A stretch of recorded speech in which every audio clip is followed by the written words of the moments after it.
آج کے زمانے میں اور خاص طور سے خوشحال زندگی کے اندر لوگ بچوں کو چھوٹی عمر کے اندر اسکولوں میں داخل کر دیتے ہیں.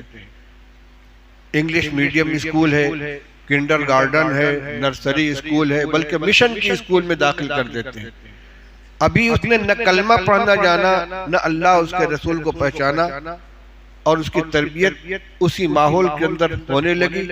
وہ جانتا ہی نہیں کہ مسلمان ہونے کا کیا معنی ہے، بلکہ خاص طور سے مشن اسکولوں میں تو اس کو بچپن سے ہی عیسائیت کی تعلیم دی جاتی ہے. مجھے یاد ہے ایک موقع پر حضرت مولانا سید اسد صاحب مدنی نور اللہ مرقدہ نے غالباً رابطہ مدارس اسلامیہ دارالعلوم کے اجلاس عام میں دینی تعلیم کی اہمیت کو بیان کرتے ہوئے واقعہ بتلایا تھا خود اپنا، کہ میرے ایک بہت قریبی عزیز بڑے دیندار اچھے تاجر ہیں.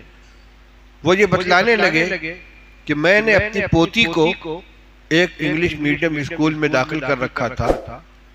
ایک دن ناشتے کے میز پر میری زبان سے ایک لفظ نکل گیا کہ کرنے والی ذات ایک اللہ کی ہے، کرنے والی ذات ایک اللہ کی ہے. تو بچی نے فوراً کہا no papa God is three, no papa God is three, خدا تین ہے. کہتے میرے پیروں تلے سے زمین نکل گئی. اتنی بڑی بچی، انگلش میڈیم میں انگلش سکھایا جاتا ہے، اس کے ذہن میں یہ بات بیٹھا دی گئی ہے خدا تین ہے. بڑی ہو کر یہ کیا کرے گی؟